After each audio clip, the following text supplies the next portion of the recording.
নতুন বছরের শুরু হতে না হতেই যে ১ তারিখে এমন একটা দুঃসংবাদ আসবে আমার সংসারে, আমি সেটা ভাবতেও পারিনি। এই তো কিছুদিন আগে আমার আগের বাসাটা চেঞ্জ করে একটা মনের মতো বাসায় উঠেছিলাম, যেন সংসারটা খুব সুন্দর করে সাজাতে পারি। তবে মনে হয় না এই সংসারটা খুব বেশিদিন টিকিয়ে রাখতে পারবো।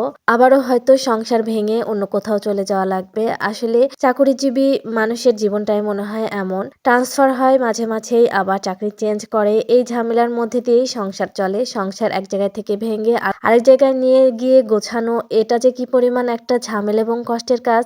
যারা আরকি বাসা চেঞ্জ করে বা বিভিন্ন শহরে ঘোরাফেরা করে হাসব্যান্ডের ট্রান্সফারেবল জব হওয়ার কারণে শুধু তারাই জানে। যেদিন থেকে আমি শুনি যে আমাকে অন্য কোথাও চলে যেতে হবে বা বাসা চেঞ্জ করতে হবে, বিশ্বাস করেন সেদিন থেকে আমার একদম খাওয়া-দাওয়া, ঘুম সবকিছু হারিয়ে যায়। ভীষণভাবে কেন জানি ভেতরে এক ধরনের টেনশন কাজ করে। আর এবারের টেনশনটা তো আরো একটু বেশিই হচ্ছিল। কারণ হঠাৎ করেই আপনাদের ভাইয়া ট্রান্সফার দিয়ে দিয়েছে।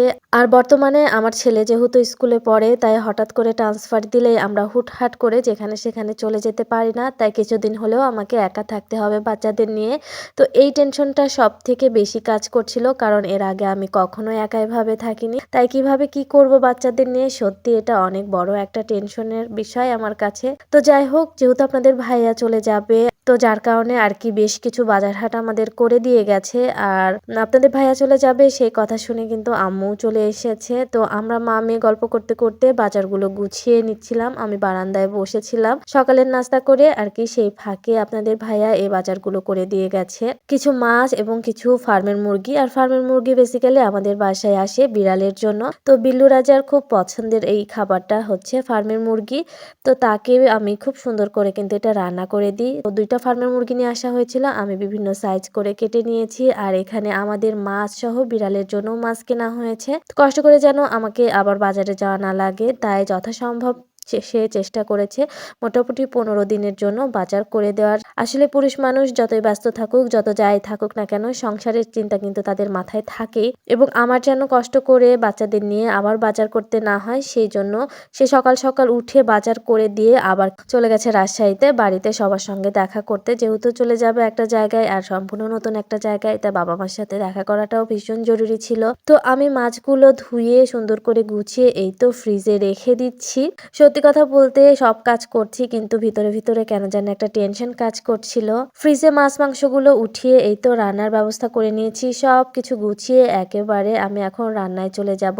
এখানে বিল্লু রাজার মাংস আছে, আমাদের ছোট মাছ চচ্চড়ি করব, গরুর মাংস আলু দিয়ে রান্না করব, সবকিছু একেবারে গুছিয়ে নিয়েছি। তো প্রথমেই আমি এখানে ছোট মাছের চচ্চড়িটা বসিয়ে দিচ্ছি হাতে মেখে এখানে। তো আমি এখানে ২ টা আলু দিয়েছি একটু চিকন করে কেটে, পেঁয়াজ, রসুন বাটা, তারপরে জিরা বাটা, লবণ, হলুদ, মরিচ গুঁড়ো সবকিছু দিয়ে ভালো করে চটকে নিয়েছি হাত দিয়ে। তারপর কুমড়ো বড়ি আর ছোট মাছ দিয়ে আবারও ভালো করে মেখে নিলাম। হাতে মাখা এই ছোট মাছের চচ্চড়ি খেতে পছন্দ করে না এমন মানুষ খুঁজে পাওয়া একটু কঠিন। তারপরে অল্প করে পানিও দিয়ে দিলাম। যত ভালো করে চটকানো যাবে এই মাছের টেস্টটা আরো ততই কেন জানি বেড়ে যায়। তো অল্প করে পানি দেওয়ার পরে ওপর দিয়ে কিছুটা ধনিয়া পাতা দিয়ে দিলাম। আর এই শীতকালের ধনিয়া পাতার যে এত সুঘ্রাণ আল্লাহ তাআলা দিয়েছে বলে বোঝানো যাবে না, সবাই সেটা জানেন। সবকিছু দিয়ে ঢাকা দিয়ে এখন রান্না করে নিব। আর পাশের চুলায় কিন্তু আমি অফ ক্যামেরাতে গরুর মাংসটা এভাবে বসিয়ে দিয়েছিলাম।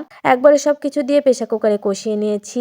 ভালো করে কষানোর পরে আমি কিছুটা আলু দিয়ে দিলাম। আমার সময় হাতে যেদিন কম থাকে আমি এভাবেই রান্না করি। আর এদিকে ইন্ডাকশনে আমি পালং শাকও বসিয়ে দিয়েছি। তো যেদিনকে একটু তাড়াহুড়া থাকে বা সময় মানে রান্নার সময়টা পার হয়ে যায়, আমি এভাবে কিন্তু সবগুলো চুলোতেই রান্না বসিয়ে দিই। তো আলু দেওয়ার পরে আরো কিছুক্ষণ কষিয়ে নিয়ে আমি এখানে পর্যাপ্ত পরিমাণ গরম পানি দিয়ে ঢাকনাটা আটকিয়ে দিলাম। এখন কয়েকটা সিটি তুলে নিলেই কিন্তু গরুর মাংস হয়ে যাবে। পাশ থেকে আমার ছোট মাছের চচ্চড়িটাও হয়ে গেছে। আর এই তো গরুর মাংস রান্না হয়ে যাওয়ার পরে আমি কিন্তু একটা কড়াইয়ে ঢেলে নিয়েছি। আর এদিকে হচ্ছে ছোট মাছের চচ্চড়িটাও আমি একটা বাটিতে নিয়ে নিলাম। রান্নাবান্না শেষ করে রান্নাঘর পরিষ্কার করে নিয়েছি অফ ক্যামেরাতে। আর এখানে হচ্ছে আমার বিল্লু রাজার খাবারটা আমি প্রেসার কুকারে দিয়ে দিলাম। আর এভাবে গাজর এবং মিষ্টি কুমড়া দিয়ে চিকেন সিদ্ধ করে ব্লেন্ডারে ব্লেন্ড করে বিল্লুকে দিলে সে যে কি পছন্দ করে। আপনারাও যারা বিড়াল পালেন তারা কিন্তু এভাবে দিয়ে দেখতে পারেন। দেন এই তো দুপুরে খাওয়া দাওয়া, দেন এই তো দুপুরে খেতে বসে গেছি। আছি। আর এভাবে শাকের সঙ্গে শুকনো মরিচ ডলে পেঁয়াজ কলি দিয়ে খেতে আমার অনেক বেশি ভালো লাগে। তারপরে সন্ধ্যার পরে আপনাদের ভাইয়া আমাকে সান্ত্বনা পুরস্কার হিসেবে আর কি বাইরে নিয়ে গিয়েছিল কফি খাওয়াতে। আসলে কি বলেন তো, পুরুষ মানুষ যখন অনেক বেশি ব্যস্ত হয় তখন তার বাইরের জগৎটাও অনেক বড় হয়ে যায়। ভাই বাদার কলিগ বন্ধু বান্ধব কতজন আছে প্রিয়জন, তো তাদের সাথে দেখা সাক্ষাৎ করতে করতে এই পুরুষ মানুষগুলো ভুলেই যায় যে তারও বউ বাচ্চা আছে, তাদেরও সময় দেওয়া উচিত। তবে আমার ভাগ্যটা একটু হলেও ভালো যে শেষ সময় এসেও সে আমার কথা আর কি মনে রেখেছে। সন্ধ্যার পরে আর কি আমাকে নিয়ে বের হয়েছিল খুব পাশাপাশি একটা রেস্টুরেন্টে যেয়ে দুইজন একান্ত বসে 2 কাপ কফি খেতে খেতে কিছুটা গল্প করে এই তো বাসায় চলে আসি। আসলে কি বলেন তো, পুরুষ মানুষের এই ব্যস্ততা তো আসলে আমাদের জন্যই, তাই ওদেরকে বলার কিছুই নেই। এতটুকু ছাড় তো দেয়াই লাগে, নয়তো সংসার জীবনে অনেক অশান্তির সৃষ্টি হয়। তো বাসায় এসে তার লাগেজ গুছিয়ে দিচ্ছি। সে তার আলমারি থেকে এবং ওয়ারড্রোব থেকে কি কি নেবে সবকিছু আমাকে বের করে দিচ্ছে। আমি তার লাগেজটা সুন্দর মতো গুছিয়ে দিচ্ছি। আমি একদিক থেকে গুছাচ্ছি আর আমার মেয়ে একদিক থেকে এলোমেলো করছে। আসলে বাচ্চা কাচ্চা নিয়ে কাজ করতে গেলে যা হয় আর কি। তো যাই হোক, হয়তো আমরাও খুব শীঘ্রই আর কি নতুন জীবন শুরু করব নতুন কোনো শহরে। তো আমাদের জন্য সবাই দোয়া করবেন। তো আজকের ভিডিওটা এখানেই শেষ করছি। সবাই ভালো থাকবেন, সুস্থ থাকবেন। আল্লাহ হাফিজ।